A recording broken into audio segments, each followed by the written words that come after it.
Righto, how you doing?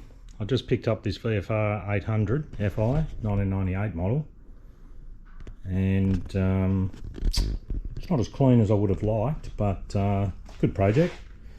Terribly weepy fork seals. You can see the oil is coming down there already just from me moving the bike around. There's a bit of pitting on the fork tubes. Fuel tank is pretty ordinary inside. There's a bit of rust in there. It's got a full service history. It's got just over 50,000 kilometres on the clock. At the last time it was serviced was 2,500 k's ago, but 15 years ago. So it's been sitting around a long time. Came with some spares. The guys obviously dropped it at some point.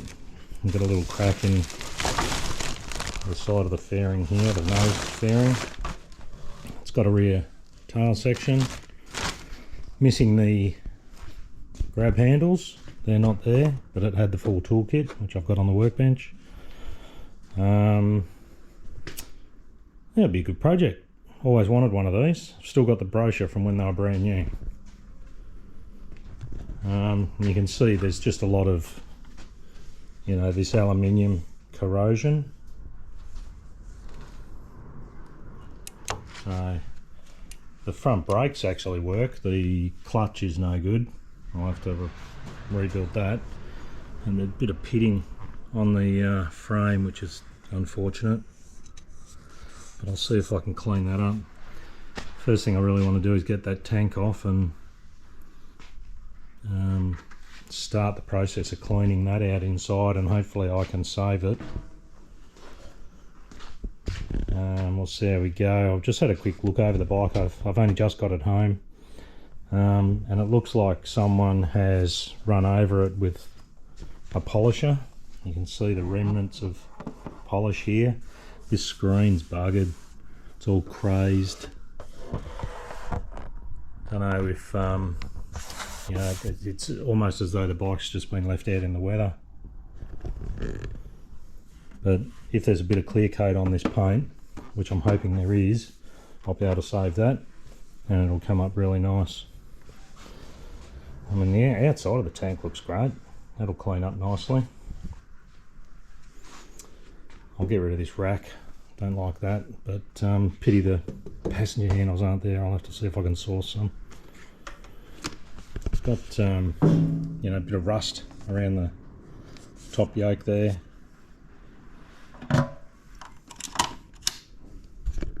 It's got 50,595 kilometres on it. Well, the electrics seem to work. I'm obviously not going to try and start it with the shitty fuel that's in it. And the fuel smells off, it's been in there a while. I don't know if the camera will be able to see in here, but I might got a torch. Got the original can on it. I would like a high rise, but there you go. Yeah, it's just all, you can see it's a bit cruddy in there. But the fuel gauge works, so that's a good sign.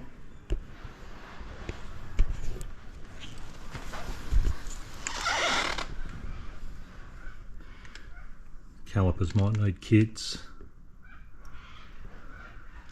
Need to get those forks off. I need to pull them apart. See if I can get those onto a lathe and clean up the tubes. Hopefully the tubes will clean up nicely. Don't want to have to get them re-chromed.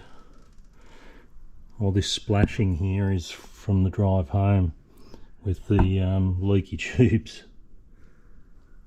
But it's quite dirty.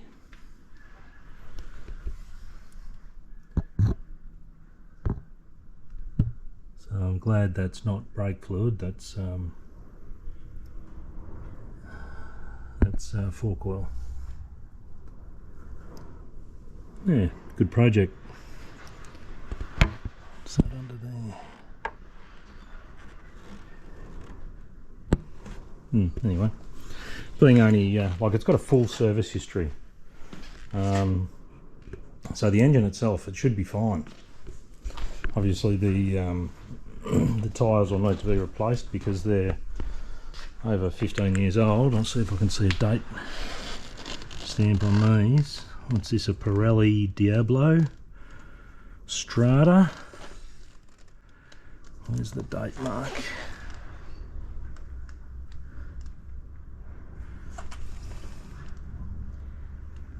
Can't even see a date mark.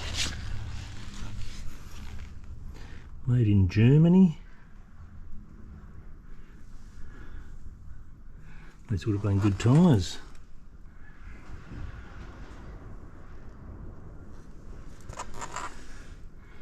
Might even be before the date mark requirement. Who knows? There's heaps of lube on the chain, which is good, but look at all that, like crusty. How long since that's been cleaned? I reckon it'll clean up real nice. And being it's a single owner, low K example, that throttle body there, you know, where the throttle cables actuate the throttle bodies, you know, it's all corroded. So, you know, stuff like that I might just have to take off and get it all electroplated.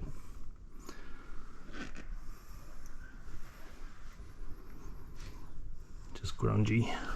But yeah, this will be my project. Exhaust looks pretty rusty, that's a bit of a downer.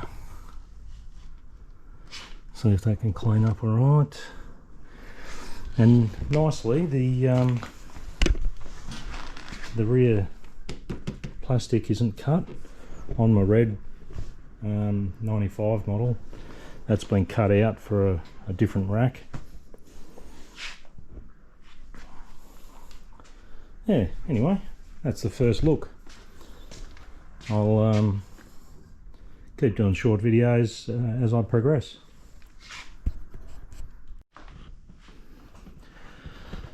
So I've taken a lot of the fairing, well, I've taken most of the fairings off, just got that front fender.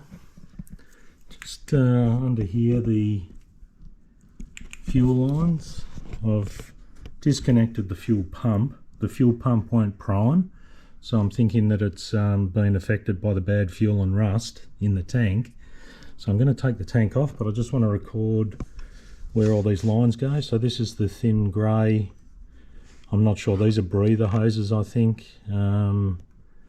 This is the thin grey one with the red stripe on it, goes to the left side of the tank here.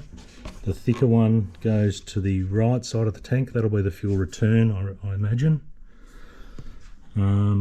Or maybe no, this will be the fuel return here.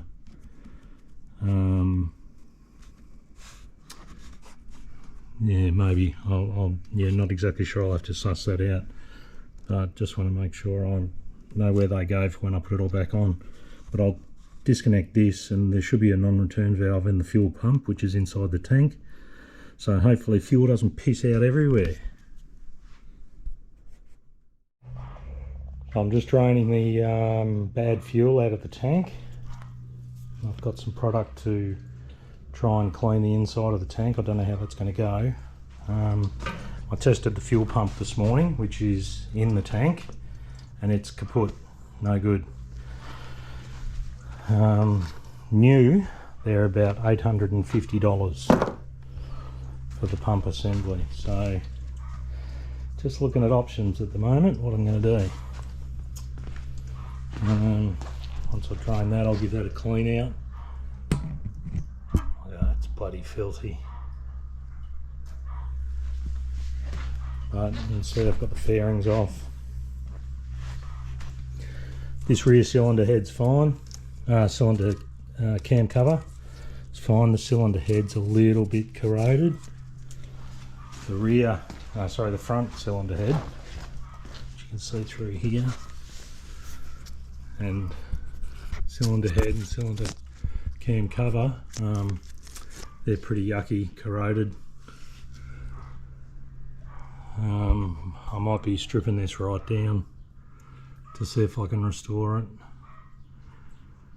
I might have to think about, you know, these pitting areas in the frame. If I can't do anything with those. I really don't want to rub that back. I really like that finish, but maybe I'll have to, I don't know, think about powder coating the frame. Anyway, carry on. So this is not great news. This is the fuel pump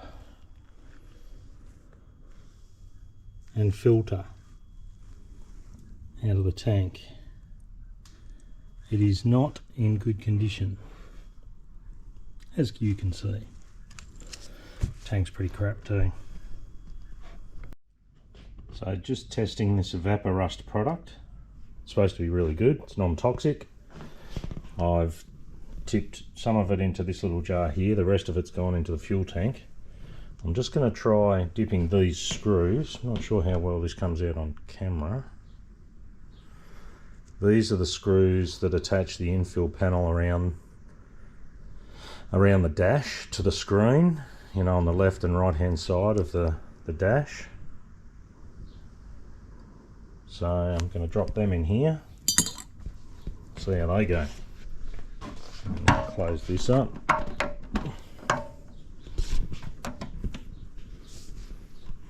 And I'll just rotate that tank over the next couple of days.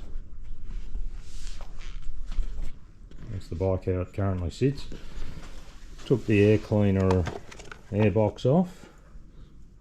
The throttle bodies actually look pretty good. There's one of them, I found a little like this, there's some little tiny grit, grainy, and the crankcase breather, that's got a bit of grunge in it, and on the air filter you can see on that corner that's received a bit of blow-by.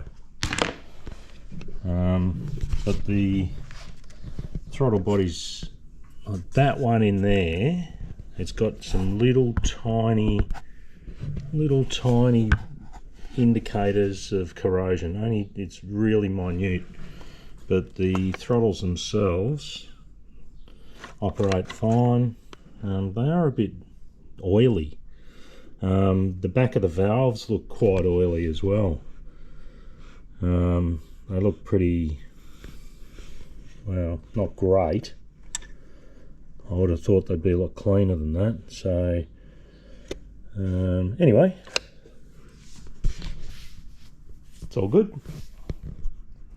I've ordered some product that I can dip these in, the aluminium parts, for corrosion. So see how that goes too. Just record where these little tubes go. So this one's marked 1. Next one is marked 2. Bugger if I know where they go under there. And then 3, 4. Rear coil packs. Top coil, black, white, blue, red. Bottom coil, blue, black, black, white.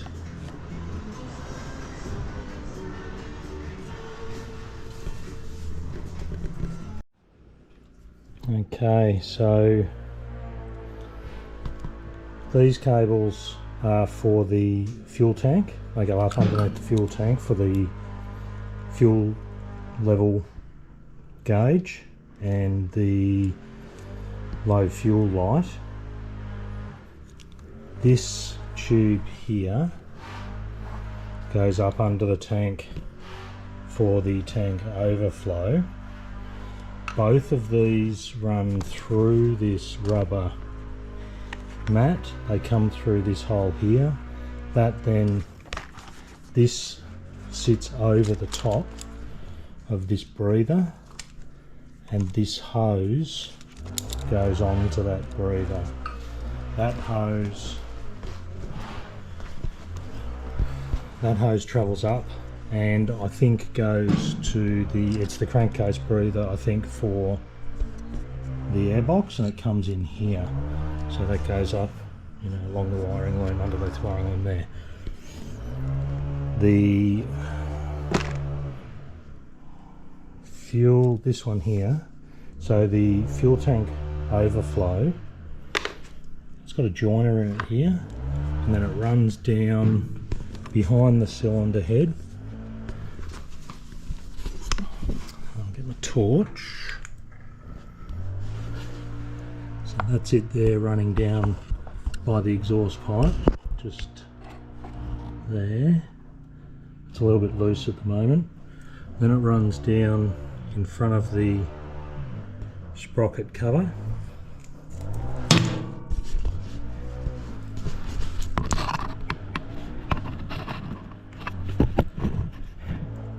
So that's it, just there.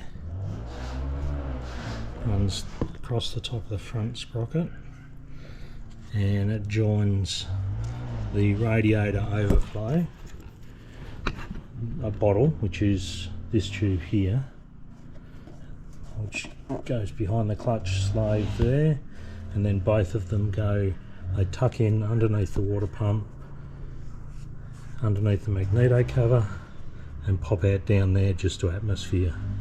So I'm going to remove that line just to get that out of the way, because I'm just going to start pulling all this shit apart, clean the whole thing. I'll end up taking the pipes off and see if I can polish them. I've got to get rid of all this corrosion on the aluminium.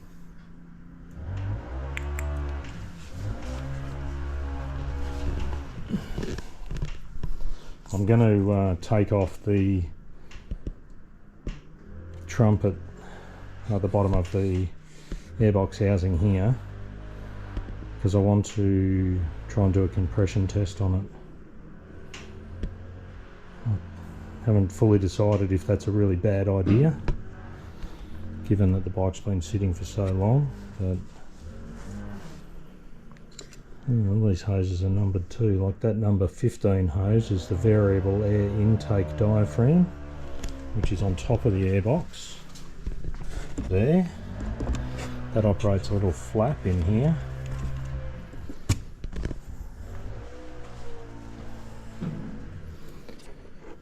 Alright, so I'll pull that hose out, get it out of the way.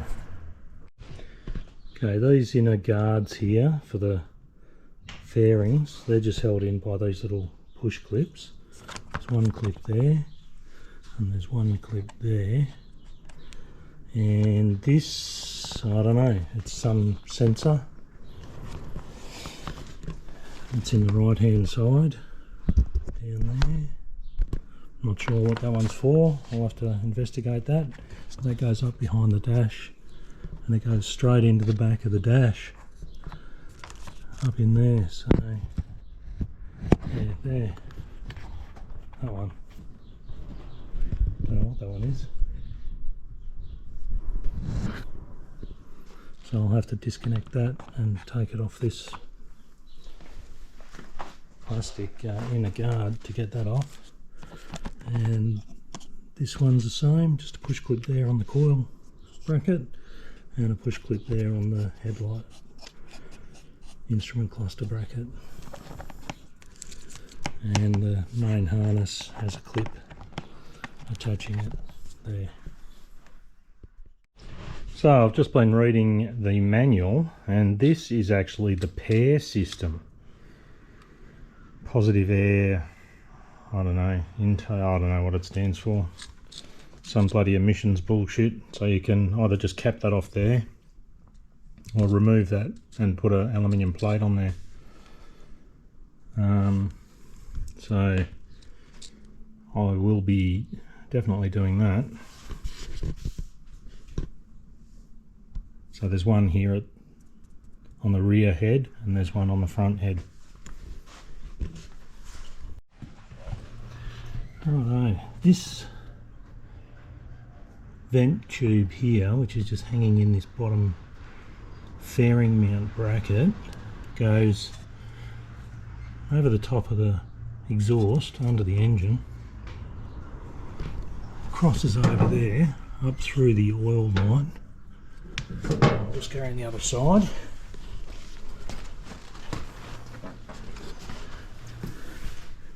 So it comes up here on top of the oil line, just around the casing here. It goes up and it's got a joiner just here, which then reduces the size of the tube, and this is the vent for the fuel tank.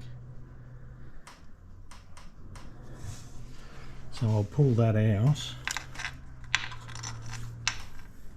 and just store that in the box. That's the route it takes. Just through there.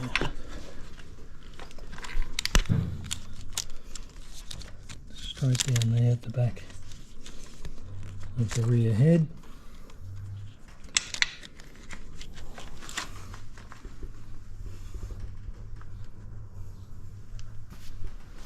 It's weird, it should sort of, I reckon it should have a bracket or something underneath there to stop it going down onto the exhaust. It's not right, but I'll suss that out when I reinstall it.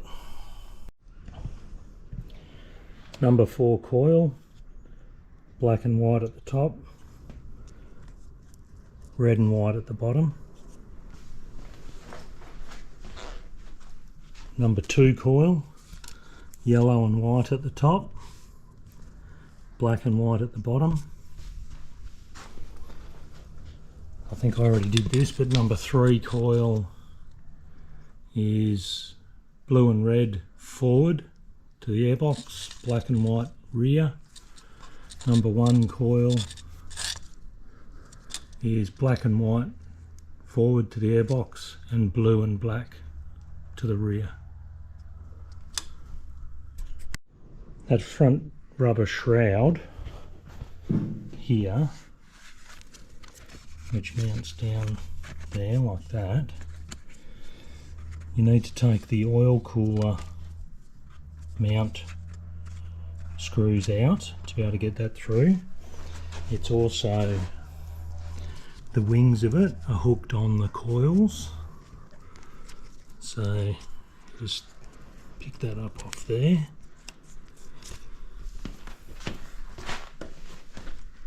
And on this side as well, I'll do that in a minute. And then you can see that it's wrapped. This is that's the mounting bracket for the oil cooler. You can see the rubber up here around the bracket. So I need to pull the oil cooler off and drop that rubber thing down on that bracket to remove it. And this rubber thing is actually clipped in at the top of that bracket. There's little holes in the rubber that clip on to that bracket there, just there. There's 2 of them. So number 4 coil wires, they run under the frame here on top of that rubber shield, just here, and this loom runs just across to that main wiring harness there, and then it's clipped into the frame on this side, and it goes into this connector.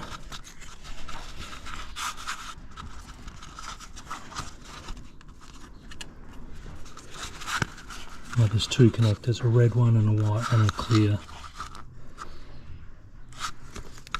on that side there.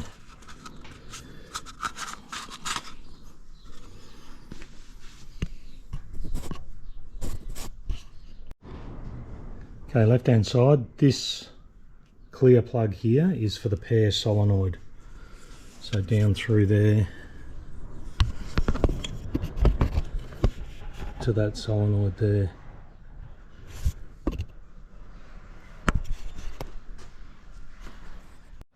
So rerouting everything's going to be a bit of a nightmare, but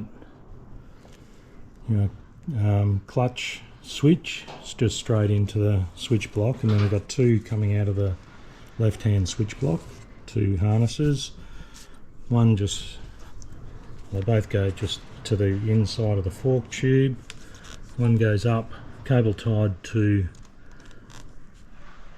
the speedo bracket and up into the connectors up the top here, and that curls around. God knows, they'll marry up though.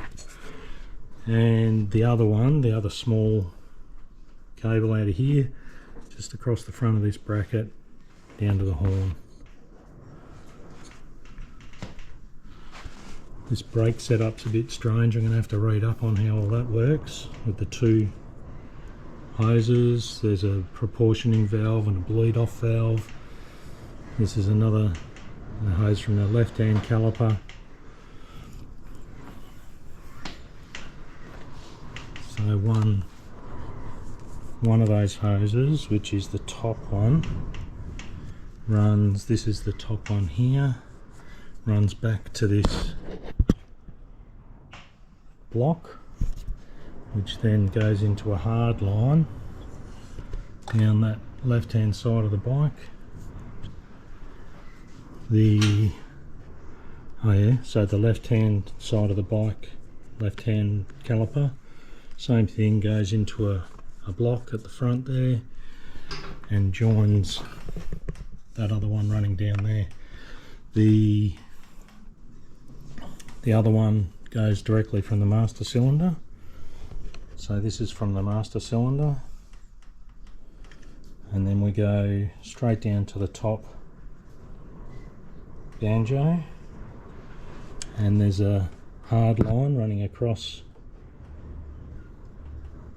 This hard line runs across to the left hand side, goes into another manifold and comes back into this must be a proportioning valve, which then operates this piston here on this banjo.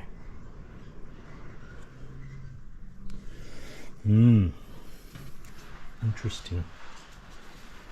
The rear one, so we've got the master feeding down into the brake switch here, the manifold.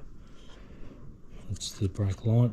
So there's one banjo, shoots across to the brake, and there's a second one that comes back and it goes up to the top here.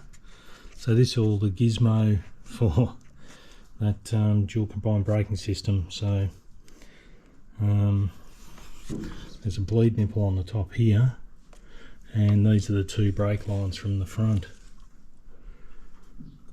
So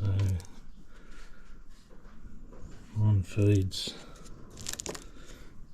directly down into here, that just underneath that banjo, and the other one feeds into the top there. Okay. Just draining the coolant. It is so clean. No doubt I'll have to replace it because it's been probably in there for years. Can't believe how clean it is though.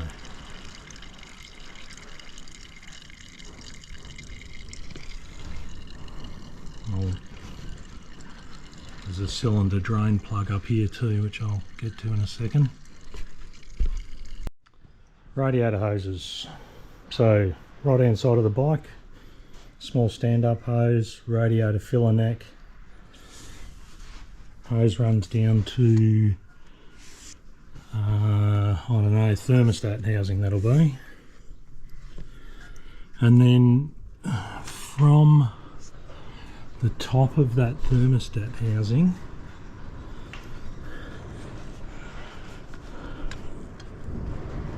I think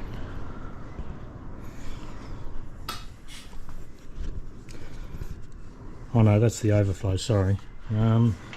So this overflow runs across the top of the head, just around there, around the bracket, across the top of the head.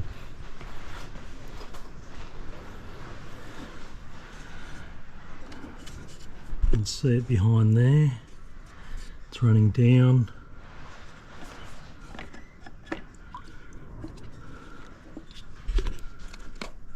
Where does it go? Good question.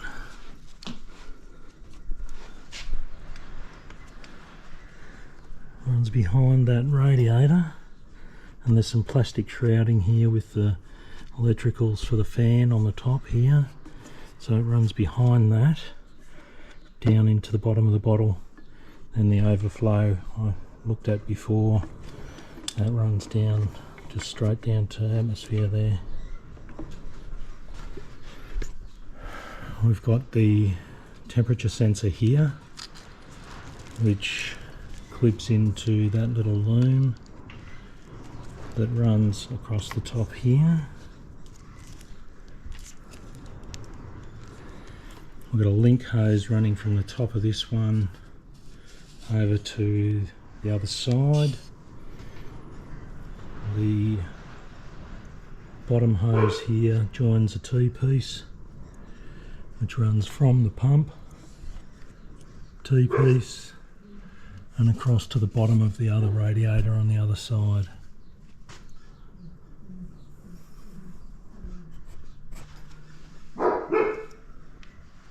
And when I get this bottle off, I'll be able to see where these hoses go. There's a link pipe there. I'll just wait a minute until I can get that off. So that other tube on the radiator that I wasn't sure of before, it's below this crossover pipe. There's like a 3/8 black tube that just runs. This is it here, running here, there, behind that bracket, and it goes to there on the thermostat housing, just up there. I'm not sure if the thing can see that. Just at the top there. Get a screwdriver.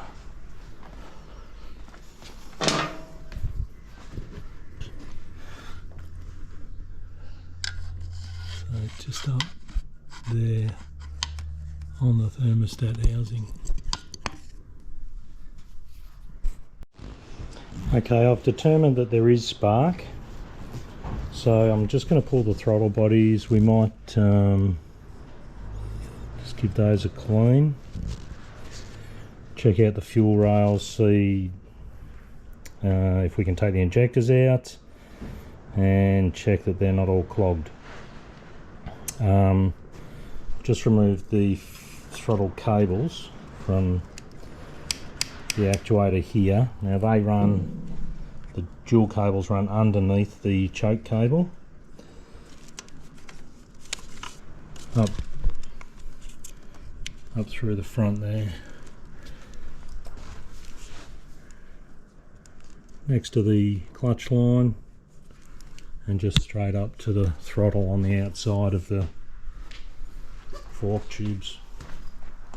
Outside of the fork tubes. I'll take these off too and see if I can clean them and give them a lube as well.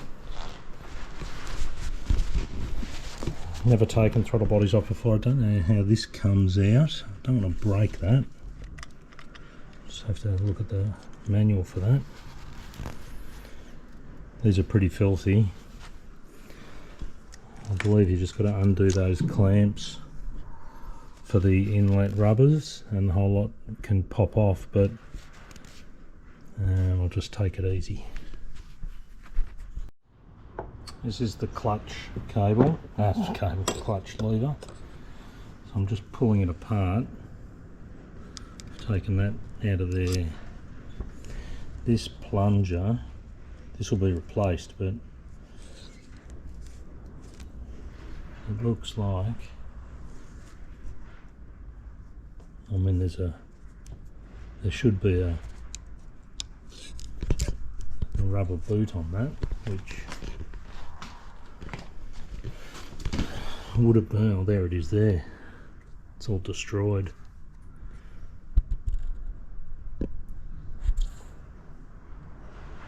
Yeah, I'll have to take that perch off, and no doubt this whole thing needs a bit of a clean out. But I'm not sure, like this, the end that goes to the master looks like it's a little bit more rounded than the other end.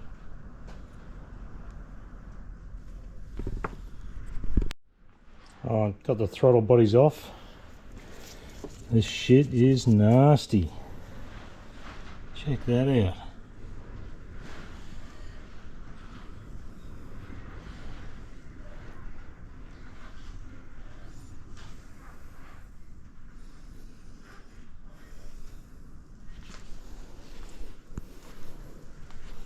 Look at the amount of crud in that inlet port. So that's where the crankcase ventilation hose vents into the airbox, right on that corner.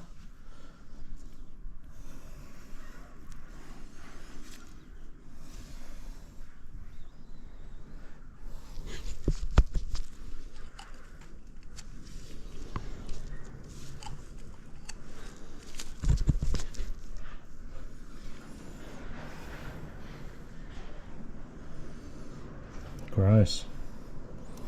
Well, I'll get all this cleaned up anyway. I'll plug those ports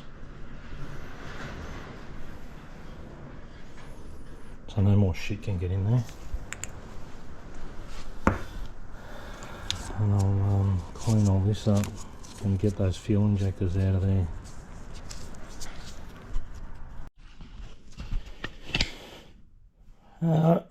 VFR800Fi 1998 model throttle bodies. Now I've just been looking at the workshop manual, and it says not to loosen or remove the white painted bolts because it may cause throttle and idle valve synchronization failure. Now I've just gone with a white marker pen and remarked all the bolts that they indicate, so I'm okay with, you know, these ones on this side. I'm not sure if you can see that. So we got this one, this one, this one, that one, that one, and that one, which sort of stands to reason. That's what's holding everything together. But on the other side, this is where I'm, and I'll just get something to prop that up. This is where I'm yeah, a little bit unsure, because we've got this one, this one, this one. Actually, that one's not marked, but yeah, that one is. But we've got this one, and these ones. I wanted to dip this thing into an ultrasonic cleaner, but this is an electrical connection which I'll be taking off, and that'll be the throttle position sensor. I don't want to be dipping the throttle position sensor in an ultrasonic cleaner. So yeah, that sort of screws me up a little bit, but I'll go ahead and I'll disconnect all these electrical connections, and maybe I'll take this loom out, I'll take the vacuum lines off. I want to get the injectors out primarily. That's my goal here, to get the injectors out and clean those. But you can see inside these throttle bodies, I'm not sure how well see that. I might just grab a torch if I can find one.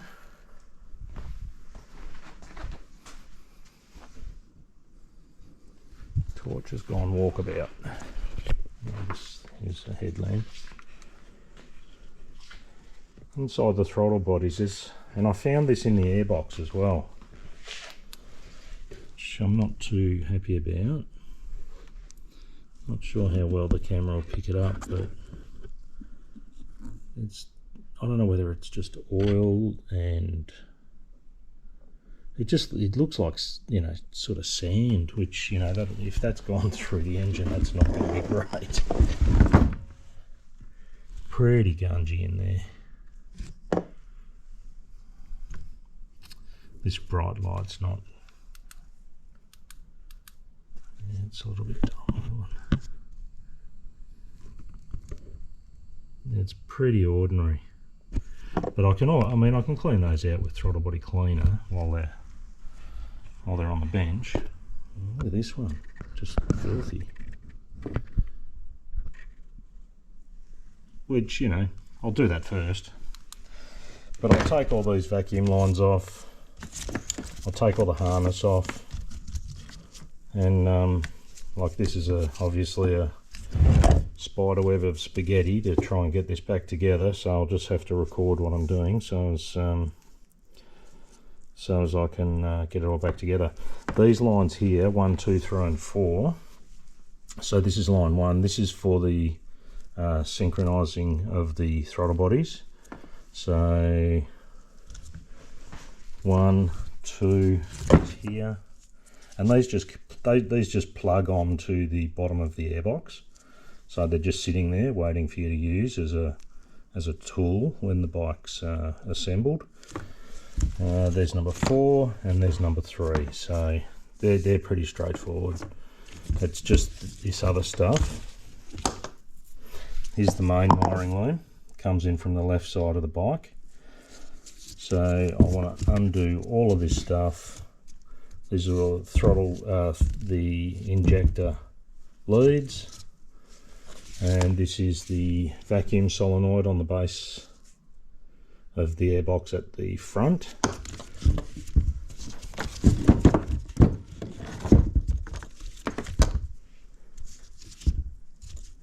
So these vacuum lines here, this one goes to the bottom of the map sensor. And the connection for the map sensor is on this harness here. So map sensor, T-piece,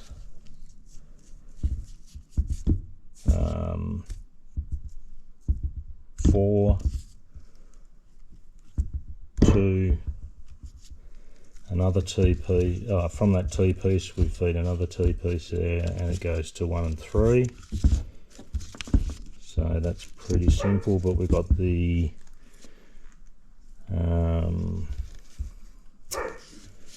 electrical connections for the fuel injectors run across the top of those for 3 and 4. And then the second vacuum line underneath on throttle body number 2 is the one that goes to the non-return valve, which goes to the solenoid, so the vacuum solenoid, and then number 10 tube goes to the vacuum canister, which is mounted at the front.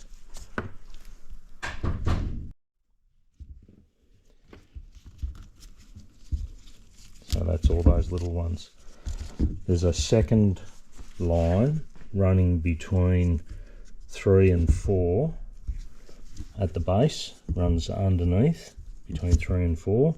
So number 1 is the non-adjustable throttle body, so that doesn't have a vacuum connection at the base there. Now the larger lines run directly to this manifold, so you can see this is number 1 that's non-adjustable, and that line just runs straight to number 1. Number 3 is on this side, and that runs to number 3. Number 2 runs directly to number 2. Number 1 to number 1. And that should be all the vacuum lines there that I will now remove. The fuel injectors for number 2 and number 1, the loom just comes straight out, does a U-bolt that way to number 2 and that way to number 1.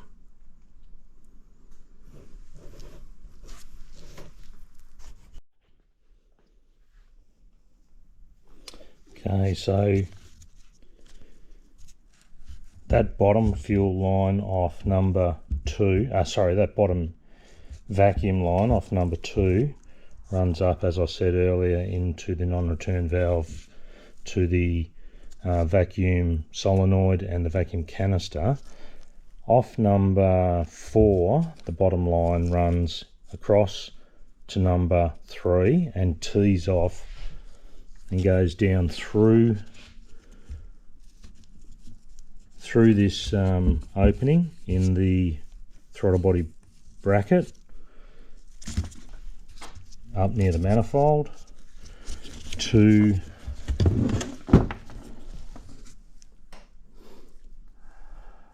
the I don't know, what do you call that, whatever that is. So that's the this is the fuel line, the return valve for the fuel line. So that must be a vacuum operated solenoid, or I don't know what you call that, that then dumps fuel back to the tank when the vacuum is lost.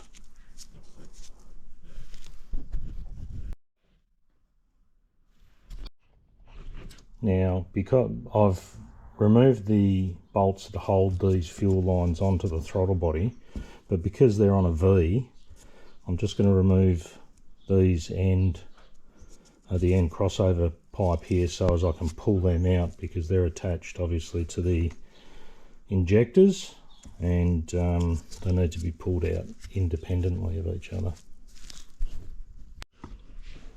Yeah, check out those throttle bodies. Sorry, those injectors got shit all over them.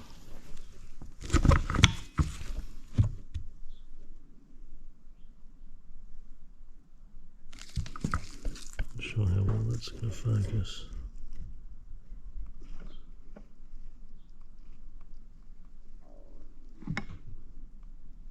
Not very well.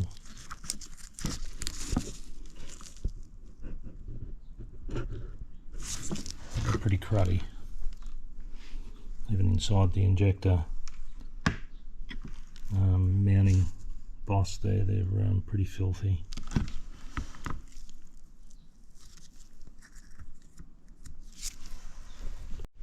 So the injectors for bank 2 and 4, or for throttle bodies 2 and 4, have the fuel return vacuum diaphragm on it. And this is how they sit on the throttle body. And 1 and 3 have the fuel inlet line on them going onto the throttle body. I'm assuming those fuel injectors just pull out.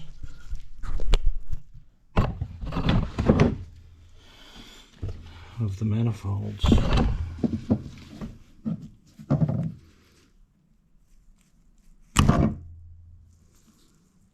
Yep.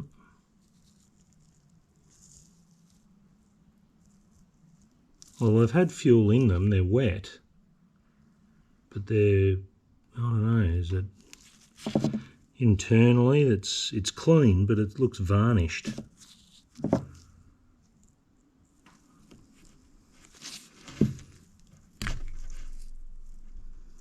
Obviously don't want to damage any of those rubbers, but this will be the screen.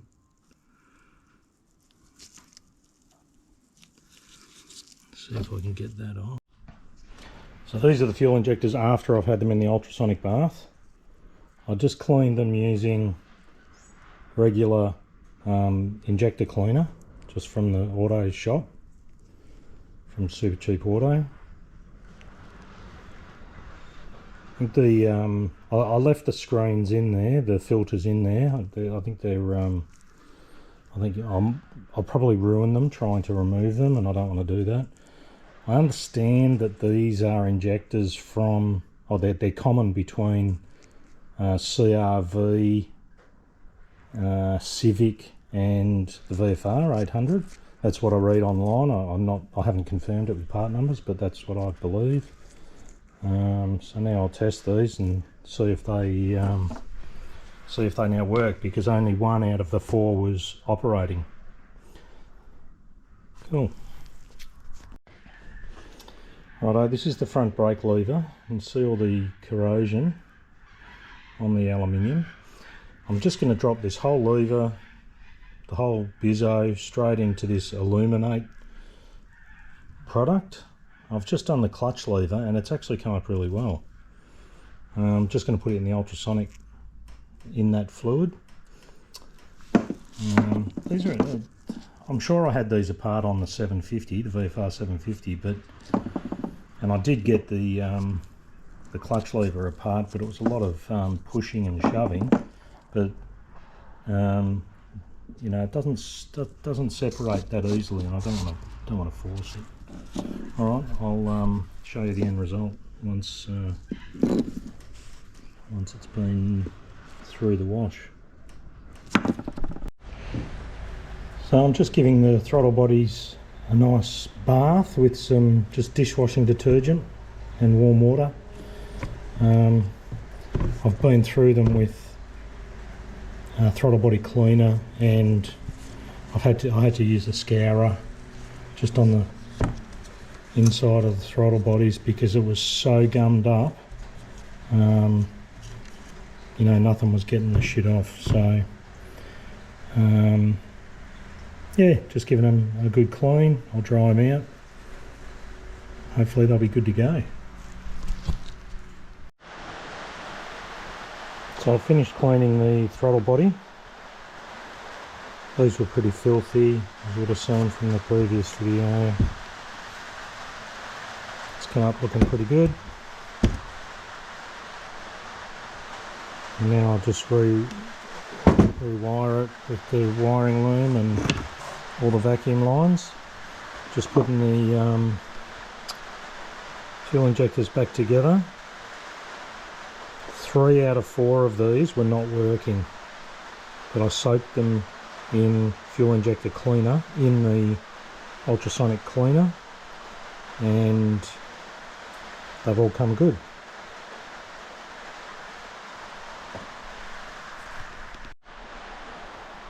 So this is the front brake lever after I put it in that aluminium cleaning solution. It has come up a lot better, but still looks pretty crappy.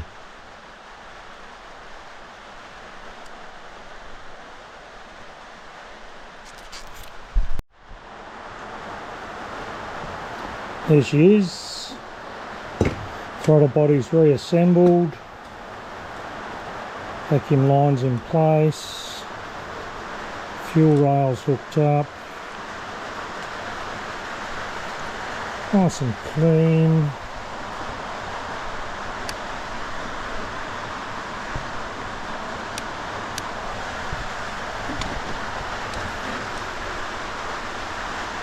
Ready to go back on the bike.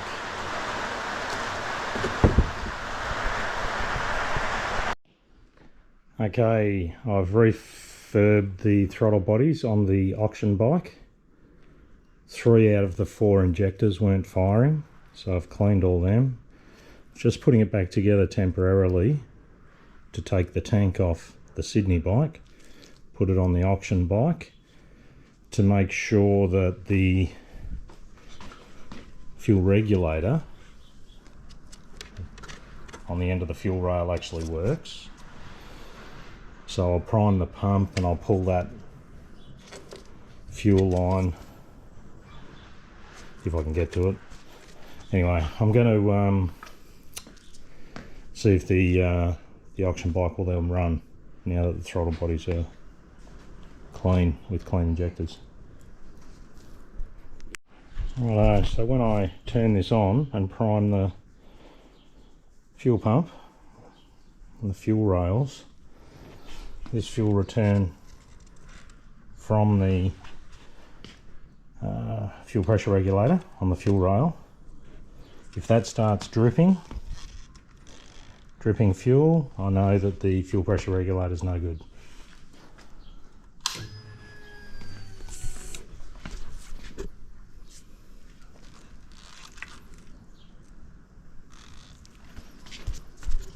Good, but it often will present just as a very slow leak.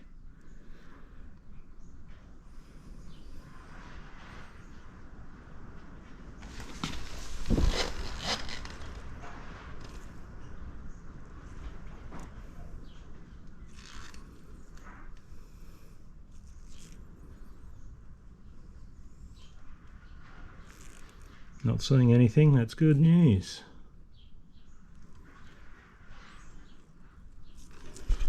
Alright, I'll just plug that back up onto the tank and then I'll try starting it.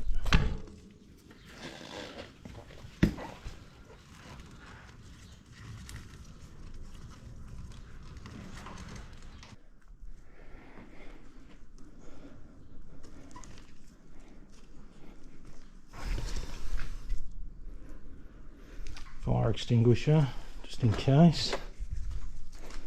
Nice and close.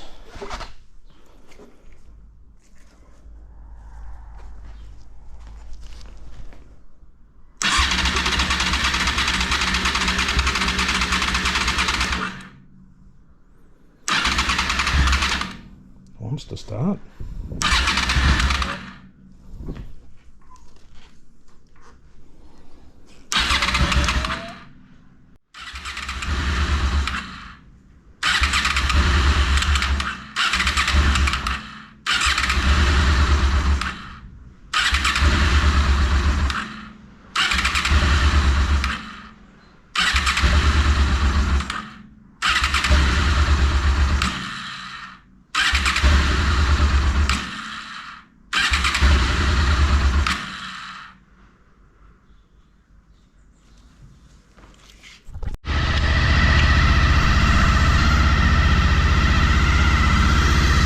Lives.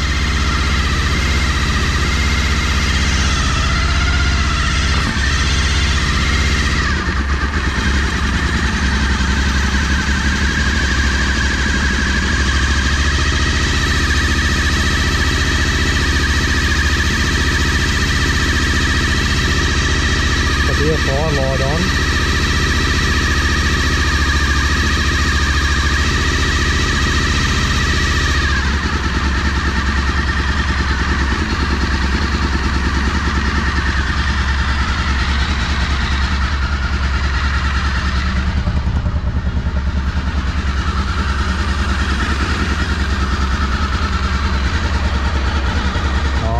WD on the exhaust studs, that's what's smoking.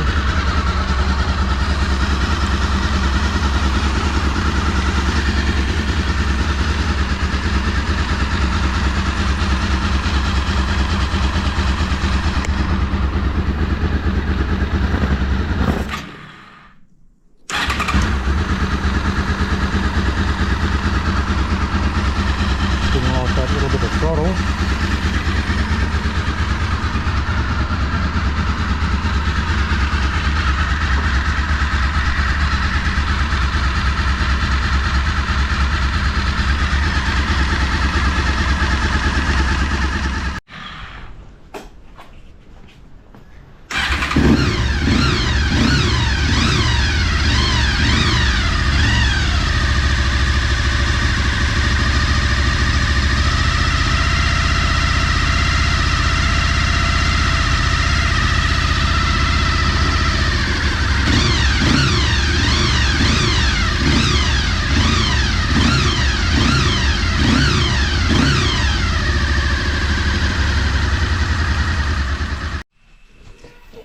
So today I've pulled the radiators off again. I've just pulled the clutch.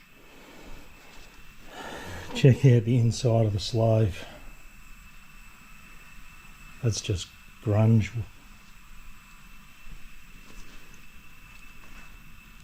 And the piston will be alright, but I'll put a seal kit through it.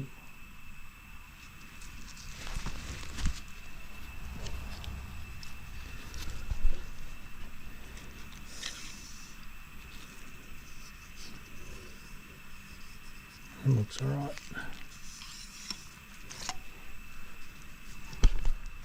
Check out the inside of the chain guard. Gross.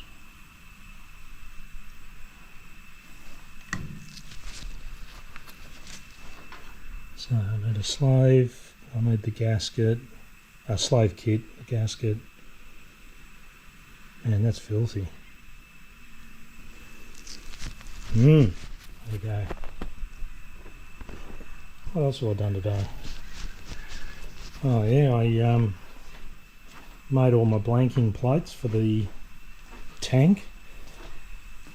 So I've got a timber blanking plate on the top with a rubber gasket that I made. Also underneath the fuel level sensor. Taken that out and blanked that off with a plate that I made and a gasket that I made. I'm cleaning up the fuel pump mounting, and this is the fuel gauge level that I'm just sitting in some vinegar to get the rust off it. I haven't dipped this in vinegar. I don't want to get that into the vinegar. Just keep putting a bit of electrical cleaner on that. Contact cleaner, I should say. Okay, so here's my fuel level gauge sender unit from the tank. I had this soaking in apple cider vinegar overnight, and I've just cleaned it up.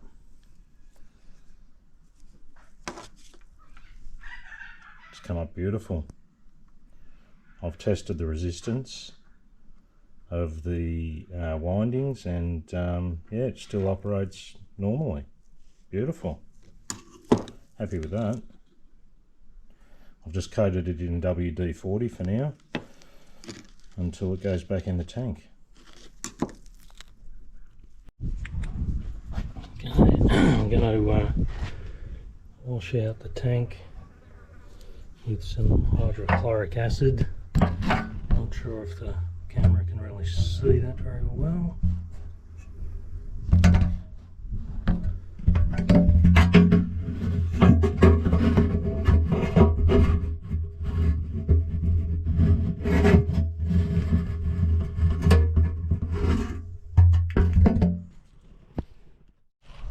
That's the acid as it's come out. A bit of lip in there later, I need to clean. After the muriatic acid or hydrochloric acid, I'm going to wash it into our palette in hot water. I'm just going to line it with some diesel, WD-40.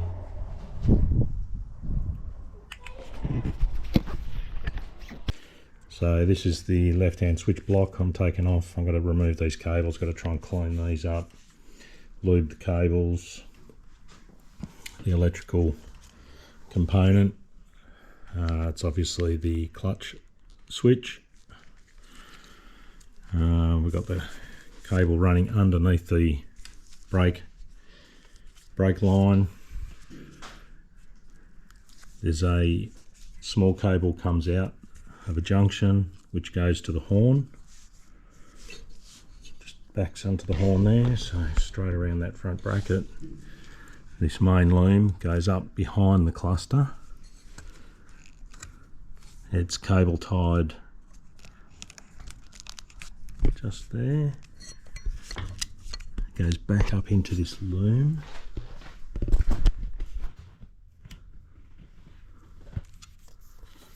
Up here.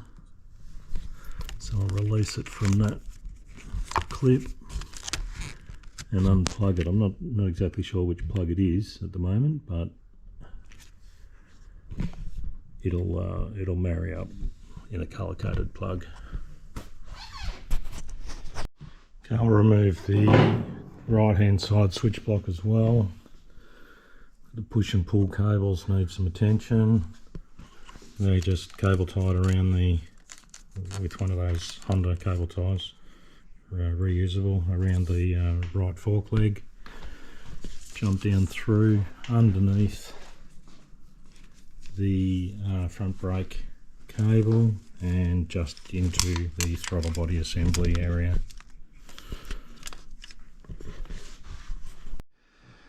So on the right hand switch block we've got the brake light switch, then the loom just runs down over the steering stem, over the top of this brake line, underneath the front brake, so underneath the front brake line from the master. So this is from the master, and this one's coming back from the caliper for the dual combined brakes. Then it runs up, same into the loom area, one of those reusable cable ties just here, and one of these plugs up here, either which one is it? It's the red plug sits under this relay here. So the clutch side was this 2-pin red and 9-pin black. So the front brake loom, front brake switch block loom ran with that with this other loom here, which is the ignition loom, and it was cable tied in this little block here. The ignition loom just does a loop, little drip loop there, and then up into the ignition, and the ignition one is the clear or the white connector. I'll disconnect that. I'll take off the instrument cluster before I wash go about washing the bike. So the pull cable on the top just comes through onto the first position, push cable runs around the back to the second position. I think I stuffed up what I just said. The top cable's the pull cable, and the push cable is the bottom one, I think.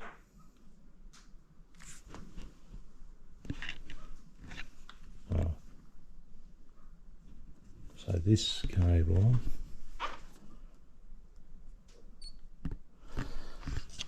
this first position, which is the top cable here, is the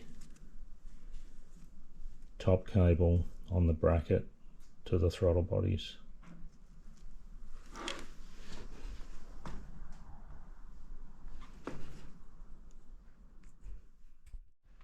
So with the throttle cables off, top cable on the throttle body is the top cable on the switch block to the forward position.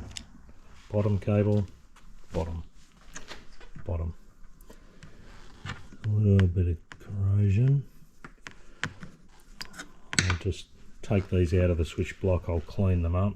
I'll just clean the clutch cable up just with a bit of WD-40, because this is all corroded, and that's actually come up pretty well. 3 bolts holding the cluster in. One here, 10mm nut, 10mm nut, 10mm nut with a cable retainer. Who's the current vice president? Now with the cluster off, these two main harnesses are colour coded onto the cluster, so the grey one and the blue one. And the main loom obviously comes along the left hand side here, underneath, like around the back of where the cluster mounts, and everything just loops over the top there, held into this cable retainer. And this relay, I don't even know what it is. Oh, that goes into the green plug, into that. This one just comes straight around, plugs in there. I'll take these off, get them all cleaned up. This one and this one, they're all part of that same loom. Assuming they're colour coded. That's black. That's black too, right. Oh well, I'll just take them off like that. Might have this bracket painted.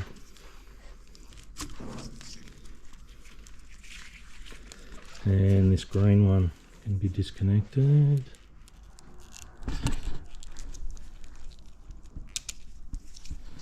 Take that off. Now all of this can just, so the only one that didn't go into that cable retainer was this little green one that drops underneath. Oh, and these two relays.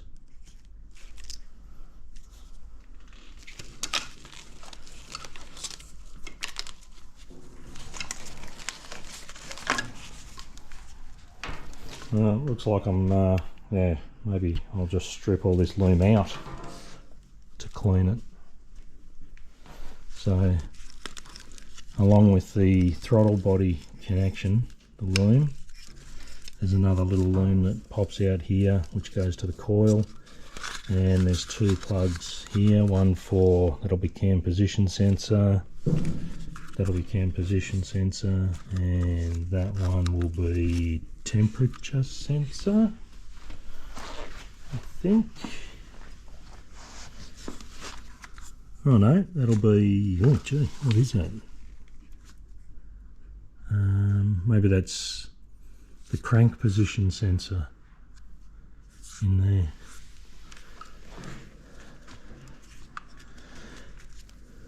And we've got another white connector coming off there, which runs underneath here. Oh yeah, and that's going to go to, there's a temperature sensor just under there, under the thermostat housing. That's a single wire. And then it runs down here under that plate. I'll have to take that off to see what that does, but I might just disconnect all of those as well. I may as well take the loom out and clean the bike properly. So this front bracket that holds the instrument cluster, this is where the windscreen mounts, and we've got two rubber washers either side. And what mounted through there? Can't remember off the top of my head, but there's also a little rubber insert there, which they're those insert, you know, fairing insert plugs that have got a thread internally in there. I'll see if I can take that out, but I might take this off and get all this powder coated black, get it done nicely. And the these reusable cable ties, so one mounted, you know, I'll look at from the seating position, this right hand side mounted with that orientation, left hand side that orientation. So cables through there and cables through there.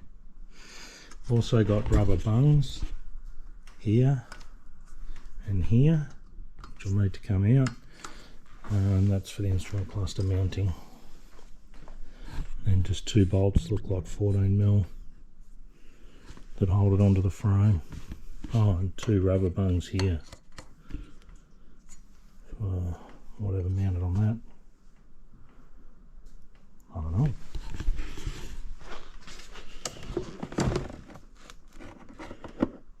Not the cluster, because that's only mounted on 3 points. Be careful of that. There.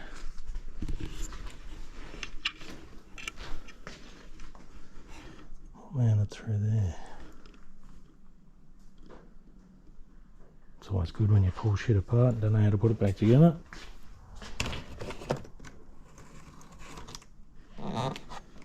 Maybe it was the front guard there. Horns under there, still there. Oh no, I'll figure it out. This is the rear footrest for the passenger.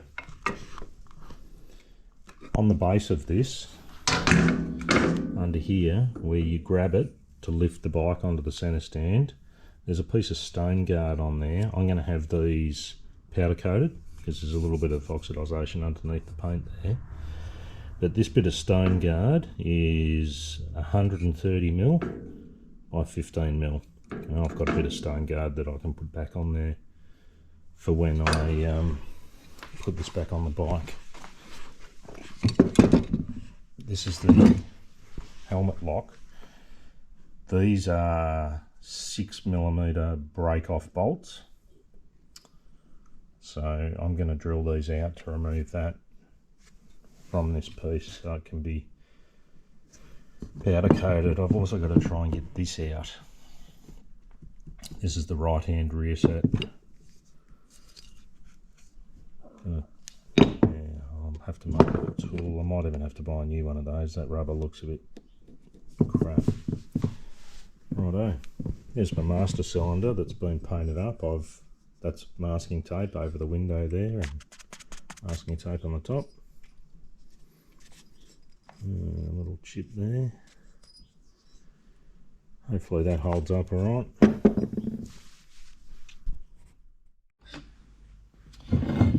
This is the right hand rear set, so the passenger side footrest. Sorry, the right hand passenger footrest. This bush with the steel collar, it's got a washer on one side and it's got a blank on the other side. It's just rubber.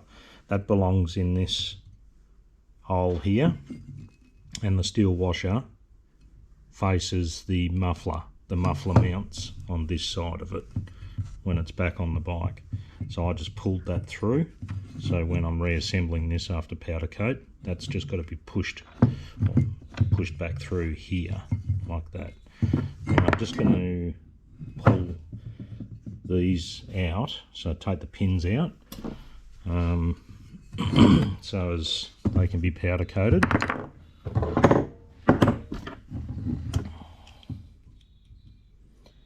I just want to record, I think there's a few bits and pieces that are attached in here. Ow, shit, shouldn't have done that, should I? That hurt. What I need is a little screwdriver. There's my screwdriver. Pick. Yeah.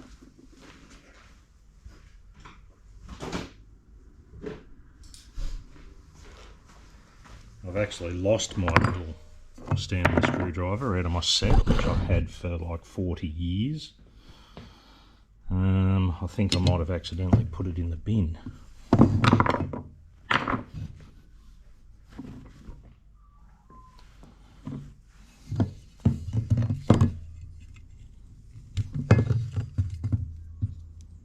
Fucking blood going everywhere.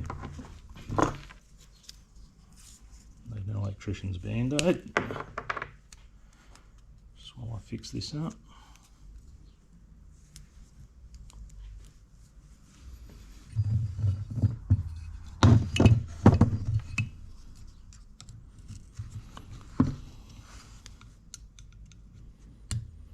So we've got a split pin.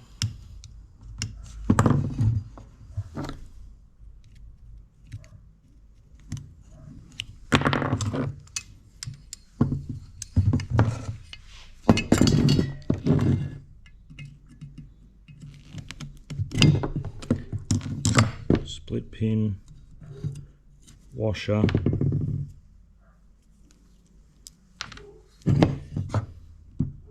pin should just push through with a little persuasion.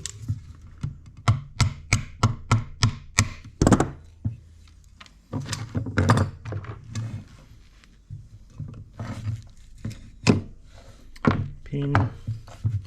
Now there's a ball bearing in here because it clicks.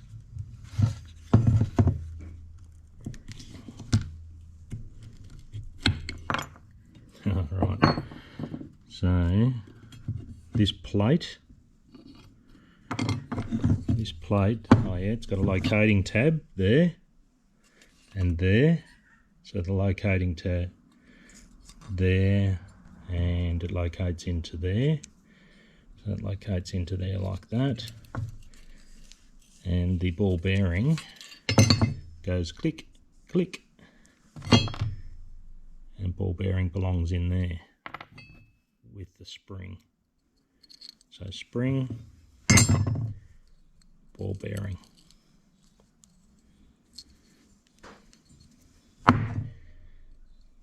Cool, and I'll clean these up.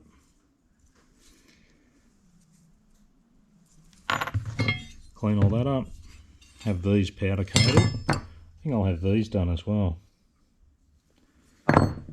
And then I'll reassemble. So that ball bearing, that's like a 5mm ball bearing. Let's have a look. M6, it's a 7mm ball bearing. 7mm ball bearing, and the spring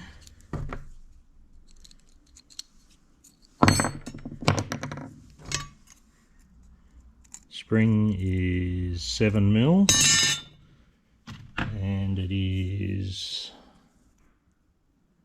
15mm long. Righto, that's good. I'll clean them up. Beautiful. And the left hand side one will be the same.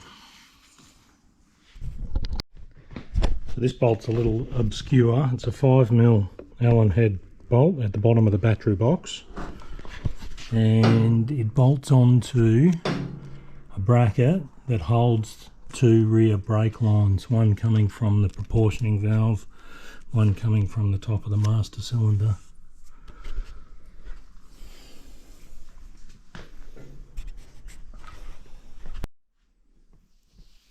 Okay, the strip down's going well. What I'm going to do next is remove the loom. Need to inspect this a little bit closer, make sure no conductor has been damaged.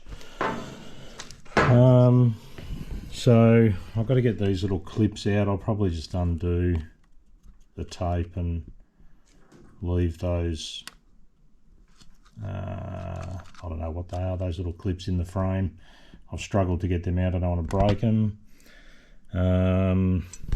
So the main loom comes down here, so I'll get on the other side. Main loom comes down the left side of the bike. This is for the coils.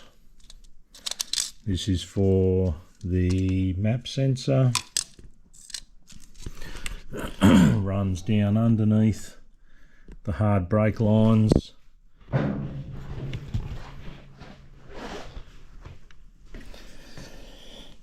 We've got the speed sensor, which goes into the clutch cover, coming off at that point. We've got the, this is just sort of at the rear junction here of the top of the frame. So just as a positioning to get this in the right position. This branch is for the fuel pump, which is the brown one, and the blue one is the fuel level sensor for the tank, and they just sit up under the tank there. Now I've taken obviously the rear guard out. The starter solenoid, which mounts to the front of the inner guard. This cable here is to the starter motor, so that runs down underneath the main loom under here, comes down here. It's got a P-clip there which holds it onto that junction. I reckon this is going to clean up alright. And down to the starter motor there. So I need to take that out.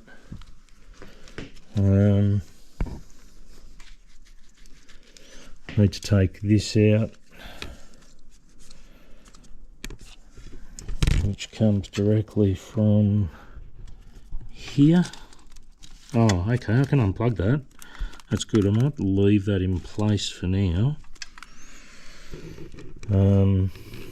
Cam position sensor, which is just unplugged. That goes to this one, and the other one is the whatever that is. Dizzy. Not sure what that one is. I'll have to look that one up. And that one just unplugged, so I'll leave that in place for the time being. Main fuses. Well, that's the main fuse there. This is obviously for the positive battery. Fuses, they just sit on the front of the inner guard. Got another relay here, which sits on the side of the rear guard. The rear brake master cylinder sits onto the side of the inner rear guard. I've got the attaching clip there, which mounts onto the plastic inner rear guard. Negative for the battery, which runs from this clip here, which looks like it's onto the brake proportioning valve. Main earth runs into the loom as well. I'll unclip all of this, which I'm not sure what they are at the moment. This is for the brake light switch, which is disconnected. I've got that on the bench, and that just runs through the loom, through this connector around there, down to the brake light switch here, which mounts on the brake pedal.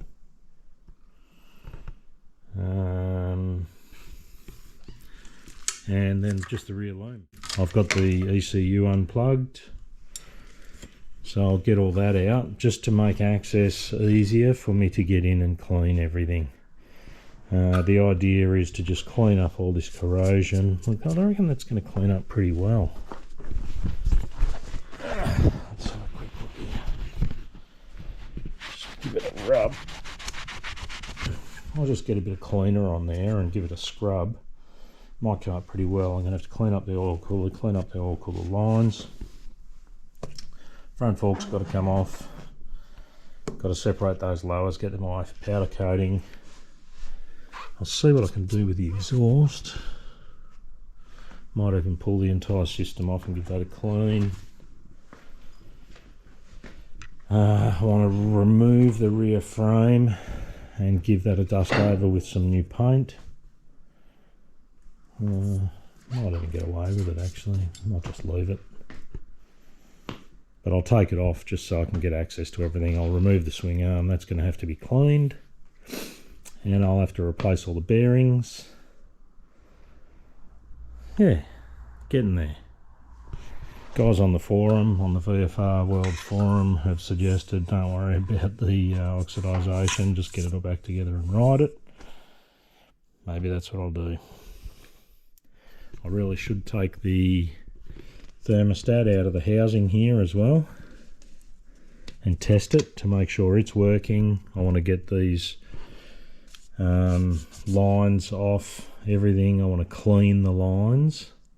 I clean these rubber hoses, make sure they're in reasonable condition to put back, otherwise I'll have to replace them. You know, means taking these ones off as well. Here, here, here. It's a bloody jigsaw puzzle with all these bloody all these coolant lines, and I probably should take that water pump cover off too. I'm not sure if the impeller is aluminium or... No, I might leave that because the coolant was in exceptional condition. It was really good. Although I'll replace it, that impeller shouldn't be affected. And then I'll need to take the chain off as well. When I take the swing arm off, I'll clean that up. That's covered in grease, that'll be fine. Very good. Might replace all these brake lines, I think. It's not cheap getting the braided ones, but you know, when you're riding a motorcycle, you want to make sure that you're going to stop. These fork uppers, I reckon I might even get away with that, even though these look fucking shit ass up here. A lot of corrosion. Might be able to get the chrome cleaned up.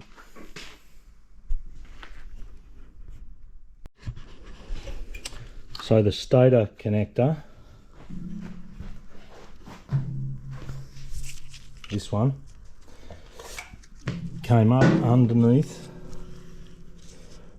the loom, wrapped over the loom, so it came up the frame side of the loom, then went over the loom there, then wrapped back under the loom on top of this, just there, that part of the frame, and then came out here to the stator connector. The main earth runs between the brake line and proportioning valve, as does this other connector with a sensor. That's got a vacuum. That should have a vacuum maybe line on it. It does. That should have a vacuum line on it. There wasn't one there.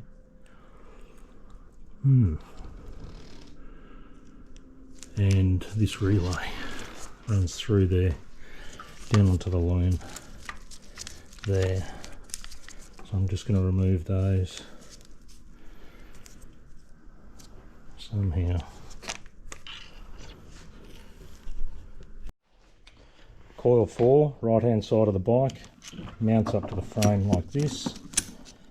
Terminals facing forward. Cable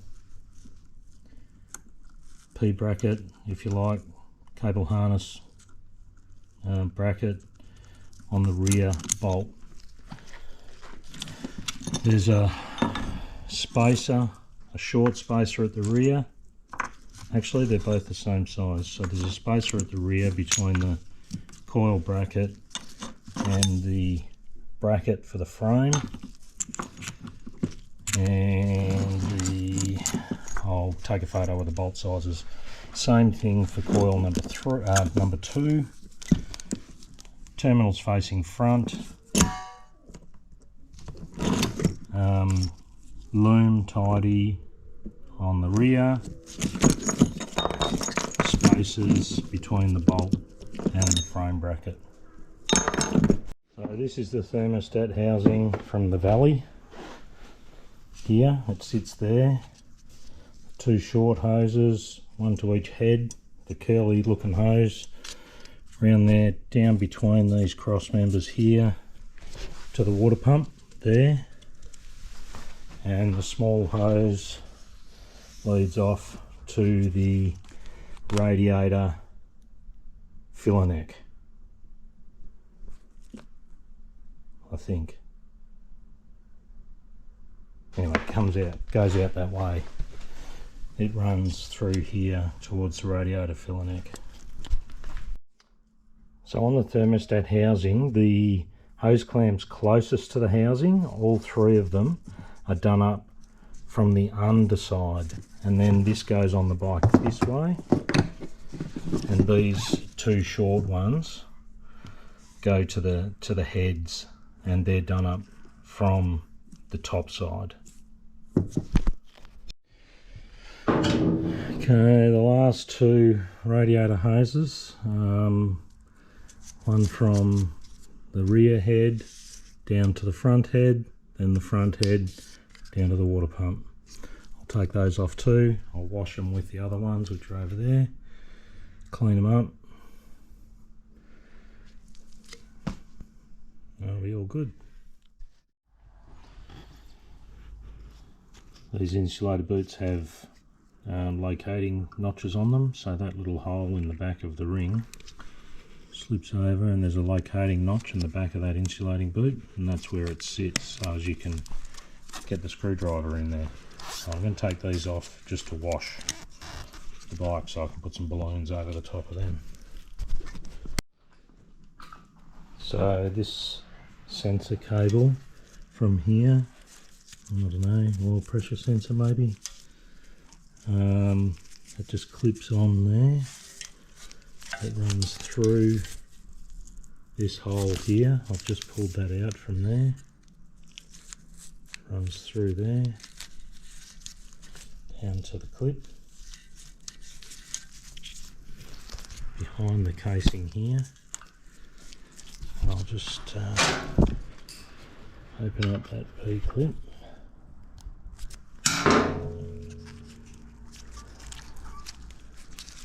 All rocks and shit caught in there, which I need to clean out. And that's this loom, which goes across there to the main loom. On the other side connects the oil pressure switch, and this one here, not sure what that is. Side stand switch I'll take off before I wash, so I'll just undo that. This is the switch here. I'll remove that, and it just runs up the back and the front of the sprocket cover, and clips up into the main loom with that green plug, but I'll take that off now. Side stand spring, exposed section of the spring down. I'll take this off and get this powder coated, same with that. I'm going to have to take the brakes off because I need to get the forks off and dismantle them, take the fork lowers to be powder coated. So I'm just going to record where all these brake lines go. I might have already done it, but I'll do it again. So from the master cylinder into the bracket, outside line to the top of the caliper, then the middle of the caliper goes back up to this secondary master cylinder, and then from the top of that secondary master cylinder back up through that same bracket into the hard line. Hard line I'll leave. I won't take that out.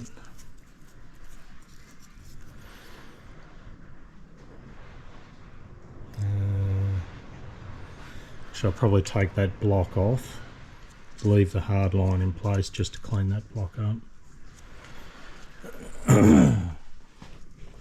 We've got two hard lines crossing the top of the front tyre into another two blocks on the other side. Front block runs to the forward section of this secondary master cylinder. The second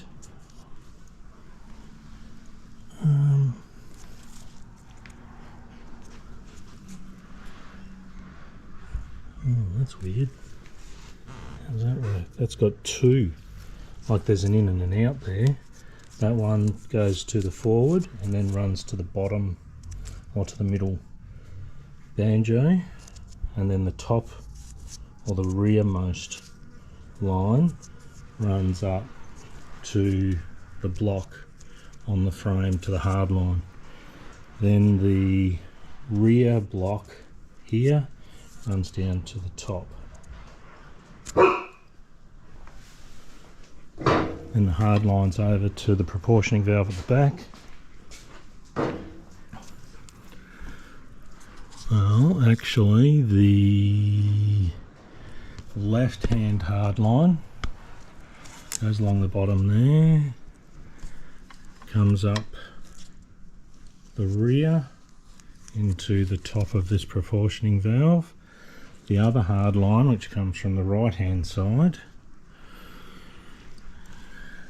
is this one here, goes underneath there, underneath the rear frame, subframe bolt position, across the top of the main battery negative, down to the rear master cylinder on the just on the top of the banjo, on the top of the master, and then this is a double banjo, and then the top one runs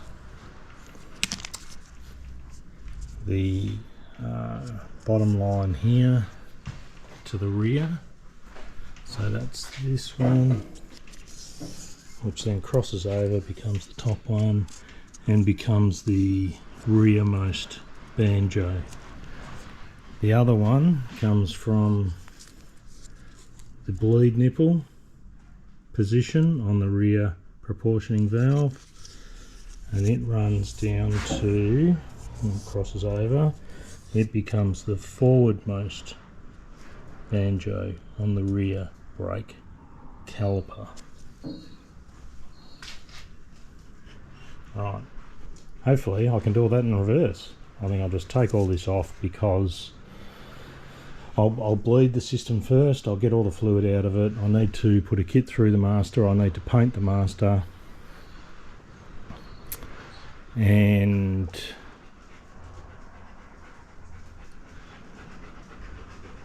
well, it actually works well.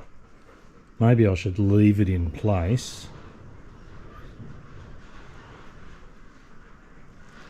Yeah, the only thing is that master is not painted, whereas I've put a kit through the clutch one and painted it.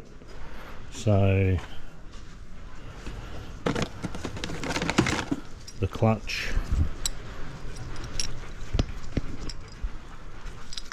master compared to, it goes the other way around, big difference. One's nice and clean and new and one's not.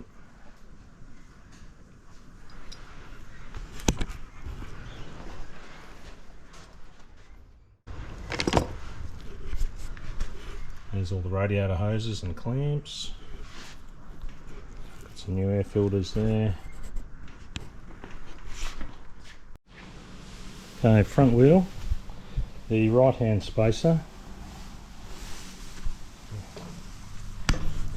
Move that.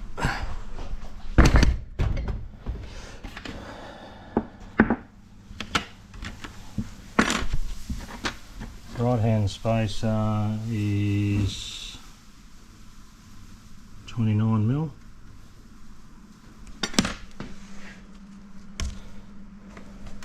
Left hand spacer disc side, it's just a short ass 10mm.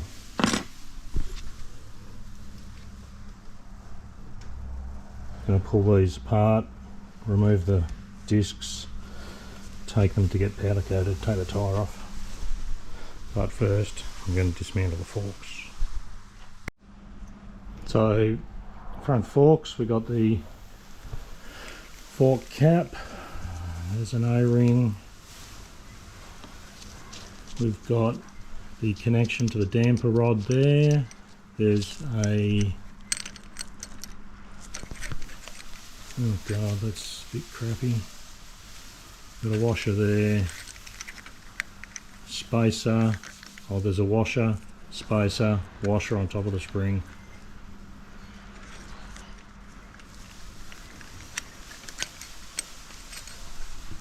I don't know what that one's actually called. Don't like that it's looking like that though. Yeah, it'll clean up.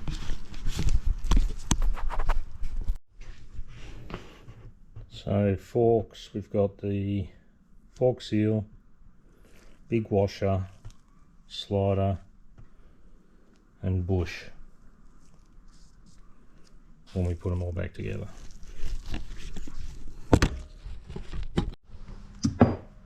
So due to the dual combined braking system, the front left fork,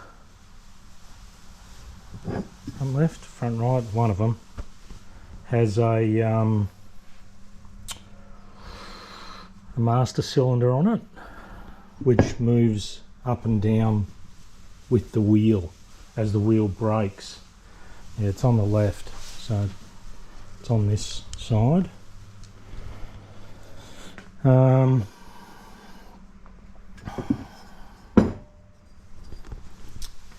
So there's two needle roller bearings in here and 2 dust seals there. I think they're still available.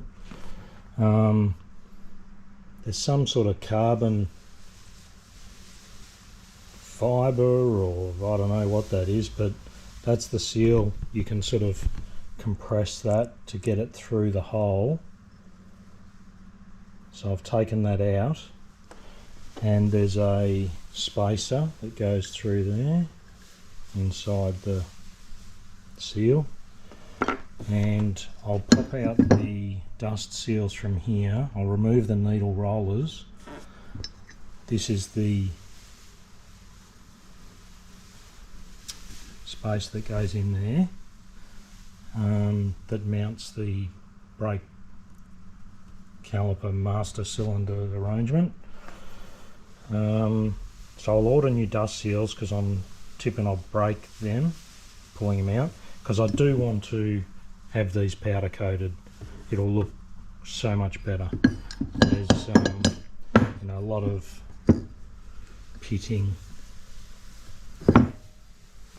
just corrosion. They look shit. I've cleaned this one up. Doesn't look too bad. I don't know, maybe do I just clean it up and leave them?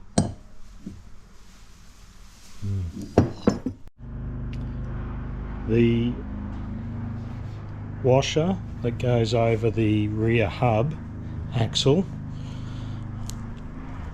on the driven side,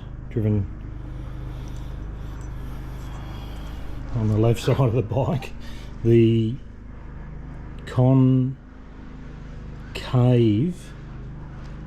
side of this washer faces out.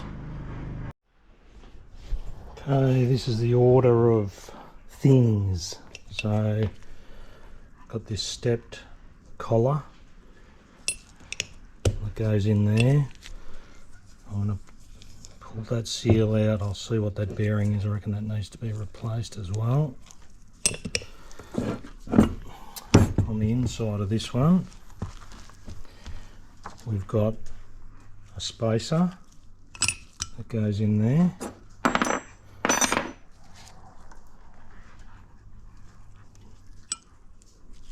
Then the push drive hub goes in there, which I will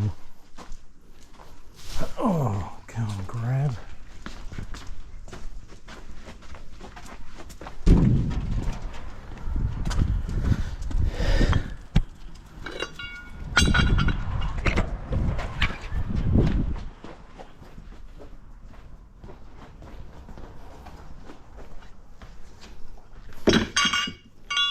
So the rubber cushions go in there, they're out the back there.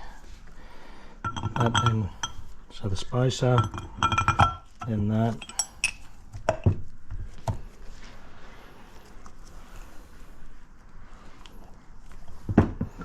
And that then goes on the axle there. The axle's outside to be cleaned. And on the axle, on the other side, this washer goes on there before the nut.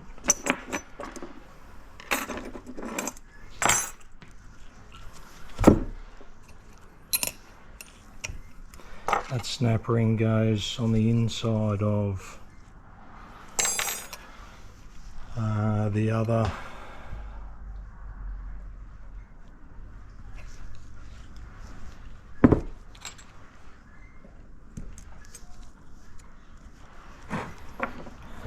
right, so that snap ring goes on the inside of the bearing hub in that groove there. Once I put the two bearings back in there, and then space, no, that space doesn't go in there. Then that oil seal, dust seal goes on there. This and this belong on this side once the axle's installed. Okay, I'm giving this Chemtech Blitz aluminium cleaner a go on the casings. I've just done this and it's actually come up pretty good. I'm going to just do this section, this little section here, just to see how it comes up after a clean with this stuff. So you just use a brush. I'm using it undiluted, and just brush it on. Keep moving it around. I won't do that bit.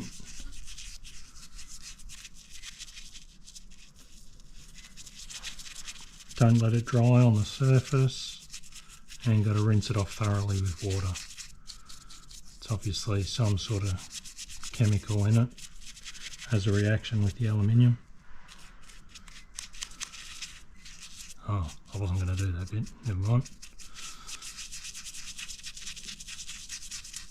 Anyway, this takes sort of 10 minutes, so I'll put the video back on as I'm cleaning it off. Now, I've just sort of been agitating this for about 5 minutes, and I'll just let it sit there for a minute or two, and I'll wipe it off and give it a rinse with some water.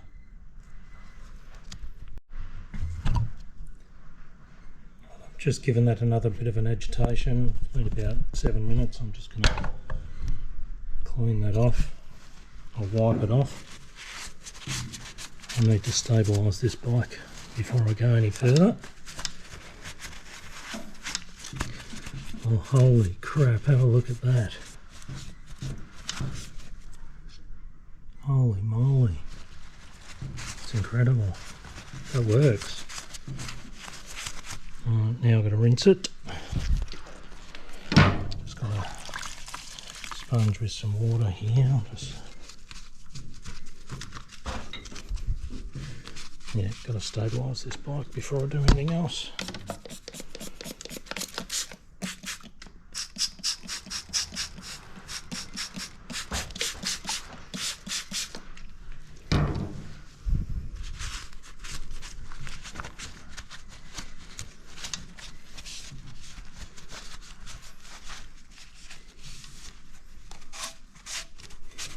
Wonder what it'll do on the pipes. Maybe I'll give it a go. Well, that's unbelievable. That is the same as that, and that on top. Well, that's a product that works. Righto, just knocked up a little bit of a frame. It's not supported under the sump anymore, so center stand, frame, just got a strap across the top of the frame there. That's solid, that's not going anywhere. Happy with that. Now I can take the headers off and clean them too. Just putting the brake calipers back together. The front left and right, have got Mike Hitchcock's stainless steel pistons in them. The rear pistons were still good, so I've reused those, but I've put new rubbers throughout, new seals everywhere.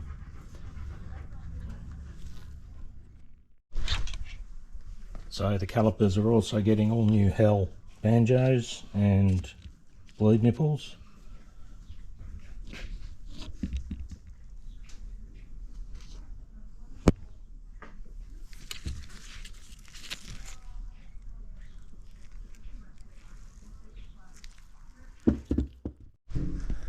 Okay, VFR800 refurb. This pink liquid here is, it's re-upped, is this Chemtech Blitz. I've used that on the aluminium sections. This was all black this morning. And recommendation from some guys online to clean the headers, I'm just using this Harpic 10X, and I've just brushed it on the headers, and I'm now going to just, oh, that's the Chemtech one, Harpic's green. So just use a little paintbrush, and I'm just going to use the purple Scotch Brite pad, which I'd buy from the car paint shop.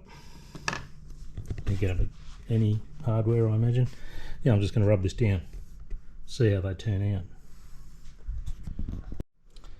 So I just let that Harpic sit on those headers for a while, and I ended up using a green Scotch Brite and just gave them a bit of a scrub, and it's got a heap of the crap off. These bits here look a bit baked on. Let's see if I can wire wheel those.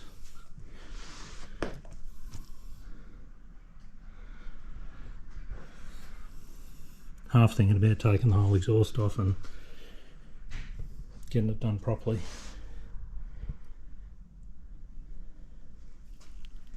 Don't want to get too overboard. So I ended up taking the exhaust off, and I'm just wire wheeling it. There's the exhaust. That's after the Harpic, and just sort of surface rust. You can see this is one of the rear headers. So I've already done one.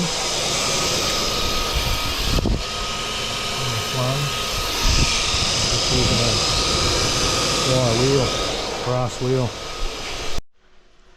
Wow, that's about as much as I can get done with the wheel on the grinder, on the bench grinder.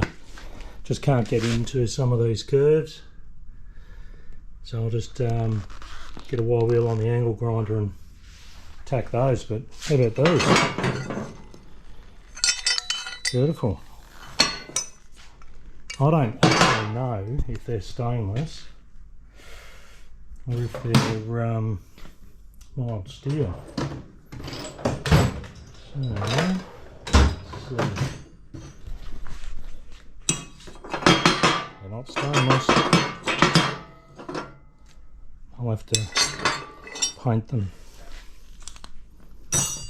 Good eye. So I'm just rebuilding the tank lock for the VFR800. So this is, this is the piece that goes in the tank. That's just held in there at the moment by the pressure from this.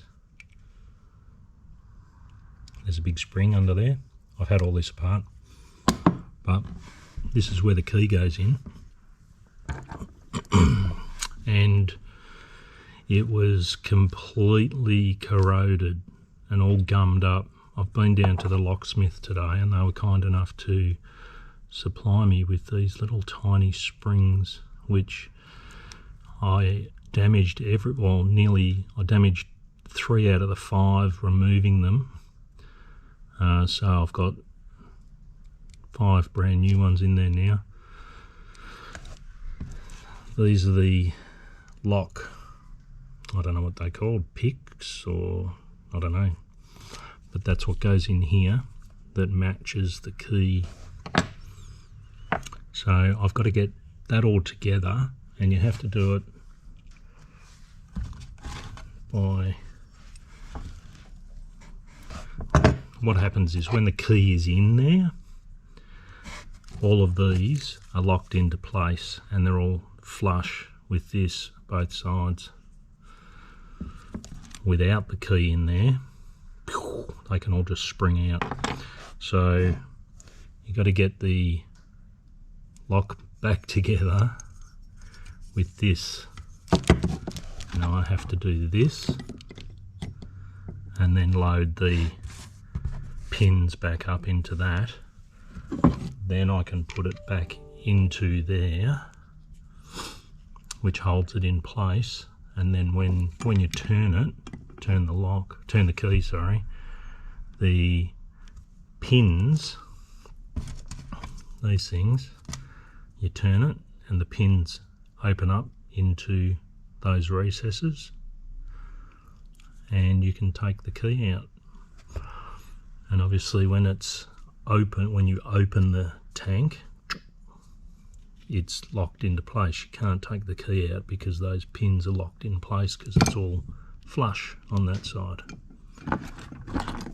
It's all flush on this side and that side. So when the key turns in and the pins are allowed to expand into these 2 recesses, that's when you can pull the key out. So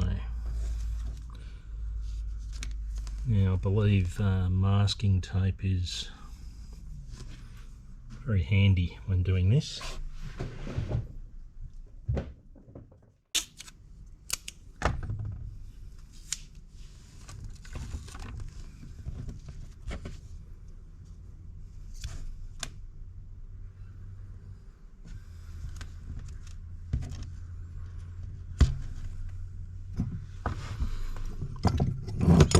These in as I slide the key through, and that little shoulder, get my pick, this little shoulder here sits on the spring, so the spring sits in this piece here, it's in that recess.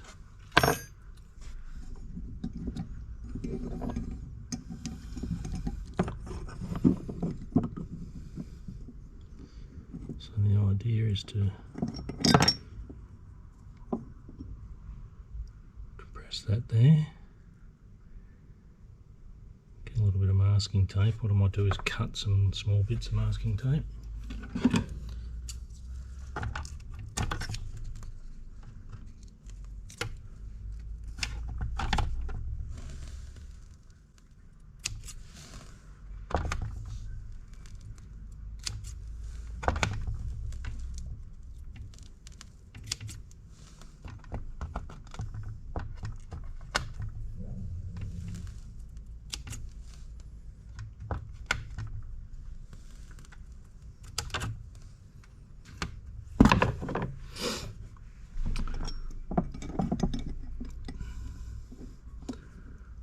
So I'll push that down,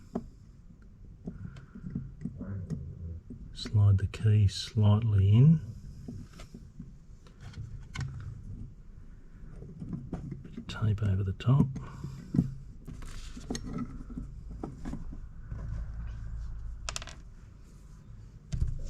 I pulled this one out first, which is the last one to go back in, so I'll just put that over there so I know what it belongs to.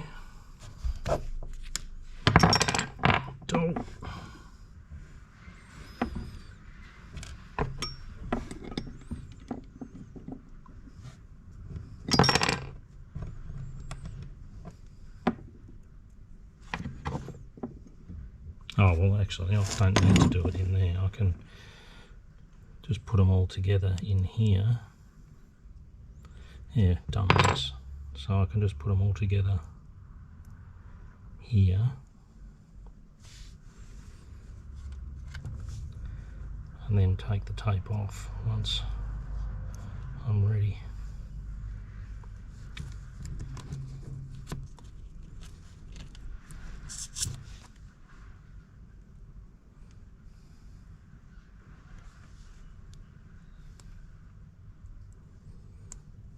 Still not as smooth as I'd like. That's catching, that one.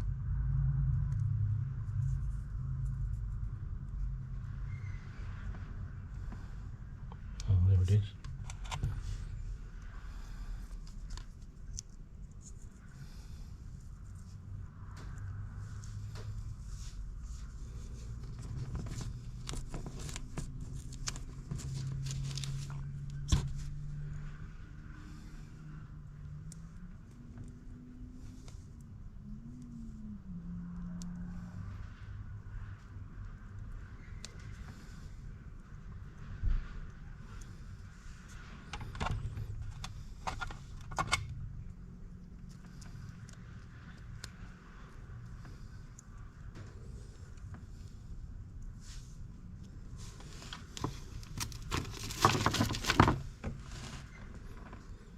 That's the last one. So I'll put the key in.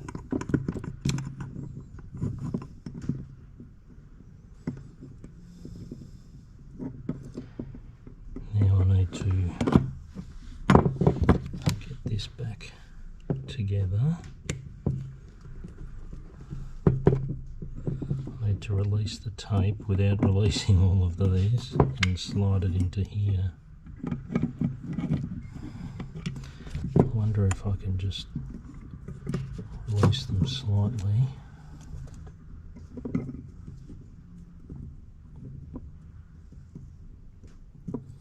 This is the first time I've ever done this, so if you're watching this thinking you're an idiot, there's a much easier way. Well, that's highly likely. Okay, they're all in there. Keys in.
Beautiful. So now there's under here these little tiny screws, those three little tiny ones. Those ones are underneath this rubber ring. Then this lock plate goes over the top underneath the fuel tank seal. And that's it, once I get those in place.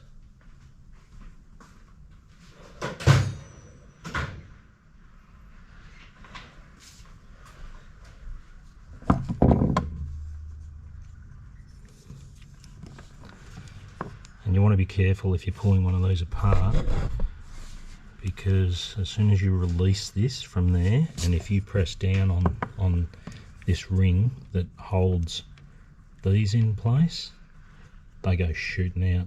There's two of them and a spring in there. So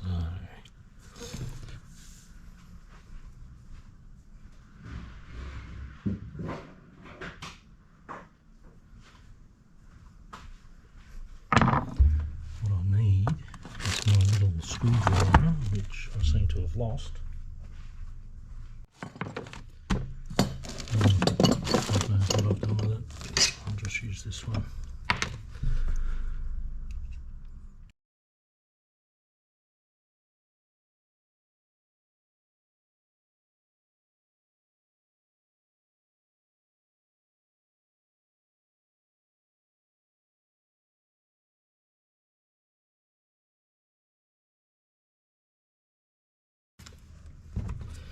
And this lock ring goes on here, and you've got to put that underneath this rubber without breaking it.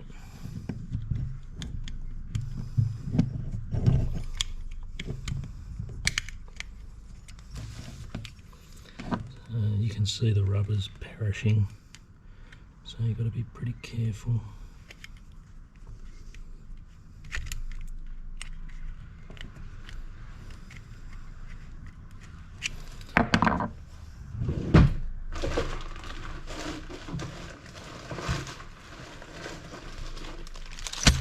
This little toolkit here is for phones, iPhones and things.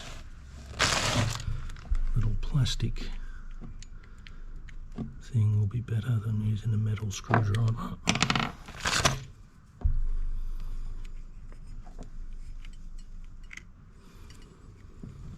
It's like getting a tyre on a rim.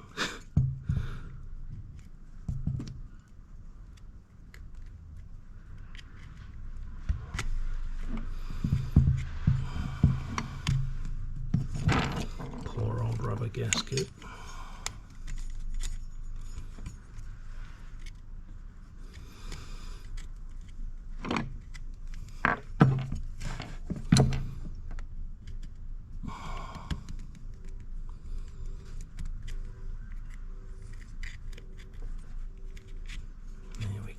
I did put some rubber grease on that the other day, just to help lubricate it.